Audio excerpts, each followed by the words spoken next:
to my channel. I hope you are all doing great. So students, my name is Kailash राजा। जैसे कि हमने जो पिछला लेक्चर था हमारा उस पर हमने सीखा था कि जर्नल क्या होता है, व्हाट इज़ जर्नल। ठीक है, तो उसमें सिंपली मेरा जो मकसद था वो समझाने का ये था कि सबसे पहले आपको इस चीज़ का पता होना चाहिए कि जर्नल क्या है, क्योंकि बहुत सारे स्टूडेंट्स हैं जिसको जर्नल्स की एंट्रीज जो है ना वो पास करते हुए बहुत सारे डिफ़िकल्टीज मतलब कि वो फेस करते हैं, बहुत ज़्यादा उनको बहुत ज़्यादा मुश्किल होती है कि हम किस तरह जर्नल्स की एंट्रीज को जो है ना वो पास करें। तो सिंपली मेरा जो समझाने का मकसद यही था पहले वो वीडियो में कि सिंपली पहले आपको इस चीज़ की गाइडेंस मिले, इस चीज़ का पता चले कि लेजर क्या जर्नल क्या होता है, तो देन फिर हम क्या करते हैं उसको एंट्रीज को पास करते हैं। तो अभी मेरे पास जो कि मैंने जो प्रीवियस हमारा लेक्चर था उसमें भी मैंने आपको दिखाया था इन एंट्रीज़ का। तो आज जो है ना वो हमारा लेक्चर ये है कि आज इन एंट्रीज़ को हम पास करेंगे कि हम किस तरह जर्नल्स की जो एंट्रीज हैं उनको पास कर सकते हैं। तो वन बाई वन ये आपके सामने लिखी हुई है एंट्रीज़, वन बाई वन हम इनको फिर मैं आपको जो ना वो एक्सप्लेन भी करता जाऊँगा कि किस तरह आप इन एंट्रीज़ को पास कर सकते हैं। उम्मीद करता हूँ कि ये क्वेश्चन करवा के मतलब कि जब मैं आपको हल करूँगा तो आपकी जो सारी मतलब कि जो डिफ़िकल्टीज जो आप मतलब कि फ़ेस करते हैं वो सारी जो ना वो क्लियर हो जाएगी इसमें। तो वन बाई वन स्टार्ट करते हैं। पहली हमारे पास एंट्रीज है, started business with cash ₹2 lakh के स्टार्ट किया बिजनेस 2 लाख से। तो इसमें हमारे पास जब भी हम एंट्री को पास करते हैं तो उसमें हमारे पास एक डेबिट और एक क्रेडिट होता है। ठीक है, तो इसलिए हमें इसमें देखना होता है कि हमारे पास डेबिट क्या है और क्रेडिट क्या है। जब भी आपका कोई एसेट या आपका मतलब कि कोई भी चीज़ मतलब कि जब एसेट है जिसमें मतलब कि कैश हो सकता है, आपके मतलब कि जो जो फिक्स एसेट है वो हो सकते हैं जिनमें मशीन वगैरह, फर्नीचर वगैरह, मशीनरी वगैरह ये तमाम चीज़ें आती हैं। जब ये इंक्रीज़ हो रही होती हैं देन आप क्या करते हैं कि डेबिट करते हैं उस एसेट के नाम से जो कि इंक्रीज़ हो रहा होता है। ठीक है, तो इसमें देखिए हम कैश तो लगा रहे हैं, मतलब कि कैश जो था वो हम लगा रहे हैं, कैश मतलब कि इस पर इंक्रीज़ है। तो इस पर देखिए आप अपने ज़ाती मकसद के लिए इसको यूज़ कर रहे हैं ना, क्योंकि देखिए आपने बिज़नेस स्टार्ट किया है तो इसमें क्या होगा कि आपको इन फ्यूचर उसमें प्रॉफिट होगा।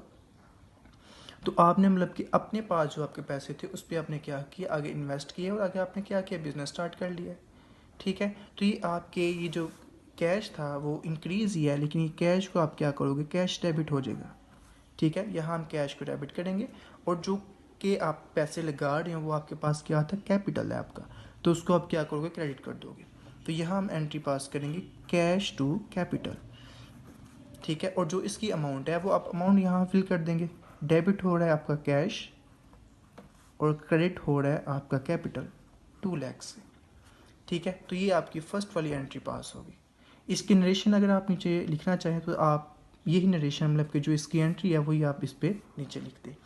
ठीक है, अगर आप इसकी नरेशन लिखना चाह रहे हैं तो ये आप लिख सकते हैं, क्योंकि मैं अगर लिखूँ तो ये है स्टार्टेड बिजनेस विद कैश, ये इसकी नरेशन होगी। ठीक है, तो ये आपकी फर्स्ट एंट्री ये हो गई। उसके बाद आते हैं हम सेकंड एंट्री पे। सेकंड जो आपकी एंट्री है वो ये है कि परचेज्ड फर्नीचर फॉर ₹16,000 कि आपने परचेज़ किया फर्नीचर।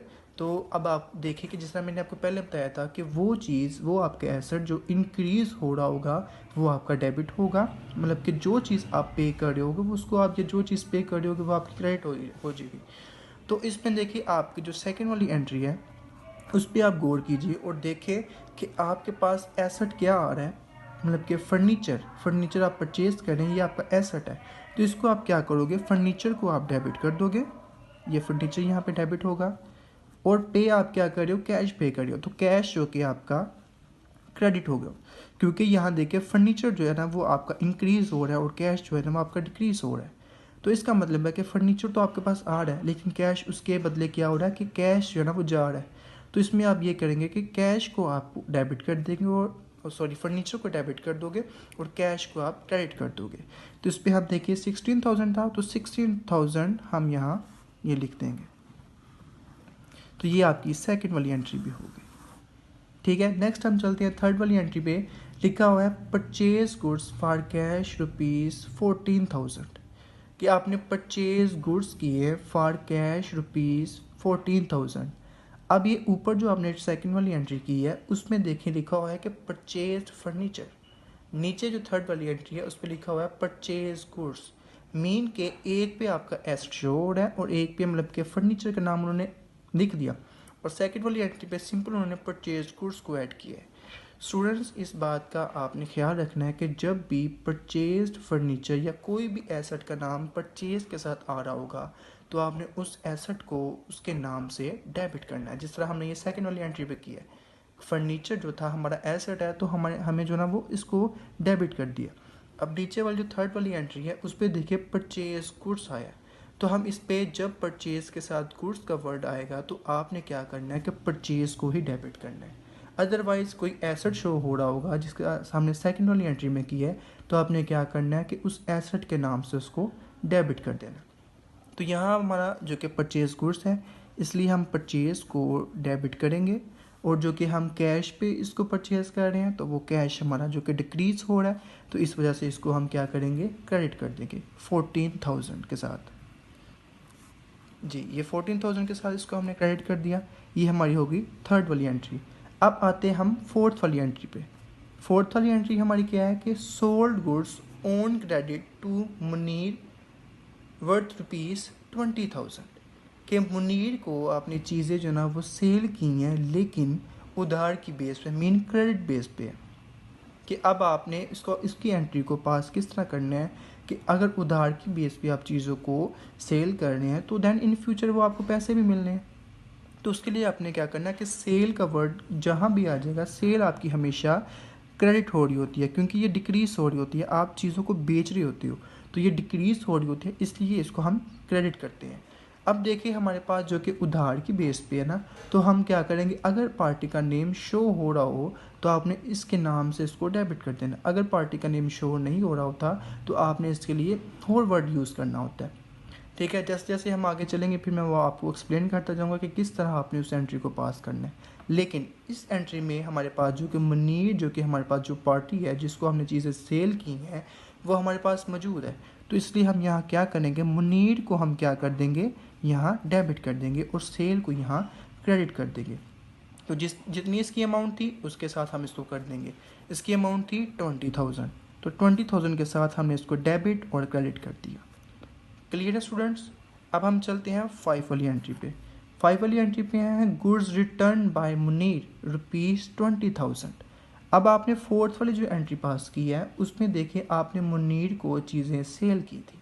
ठीक है, अब ये देखें जो 5 वाली एंट्री है उस पर वो कह रहा है कि गुड्स जो ना वो रिटर्न बाय, मीन के आपने चीज़ें सेल की थी मुनीर को और मुनीर ने क्या किया, वो चीज़ें आपको रिटर्न कर दी। इस चीज़ का आपने ख्याल रखना है कि सेल्स आपकी हमेशा क्रेडिट होती है और सेल्स रिटर्न डेबिट होती है। अब मुनीर ने क्या किया, वो चीज़ें सारी आपको वापस कर दी। कोई भी वजह हो सकती है कि वो चीज़ें आपको उसने रिटर्न कर दी हैं, तो इसलिए आपने जिस तरह सेल को यहाँ फोर्थ वाली एंट्री पे सेल को आपने क्रेडिट किया था, सेल्स रिटर्न को आप क्या करोगे, डेबिट करोगे, उल्टा उसके कर दोगे। तो सेल्स रिटर्न जो कि हमारे पास चीज़ें थी वो रिटर्न हो गई हैं, हमारे पास वापस आ गई हैं, तो हमने क्या किया, सेल्स रिटर्न को हमने क्या कर दिया, डेबिट कर दिया। और जो कि मुनीर की तरफ से आ रही हैं तो हम इधर क्या करेंगे, मुनीर के अकाउंट को यहाँ हम डेबिट कर देंगे, तो मुनीर यहाँ डेबिट हो जाएगा 20,000। ये इसकी अमाउंट आ गई 20,000, ये 20,000। तो स्टूडेंट्स ये था आज का हमारा लेक्चर कि आपने किस तरह जर्नल एंट्रीज को पास करना है। मैं उम्मीद करता हूँ कि आपको इस लेक्चर की समझ आई होगी। ना आई हो तो आपने मुझे कमेंट करना है, मैं आपको जिस चीज़ की भी आपको समझ ना आई हो मैं आपको एक्सप्लेन करूँगा नेक्स्ट वीडियो में। तो उम्मीद करता हूँ कि आपको इसकी समझ आ गई है।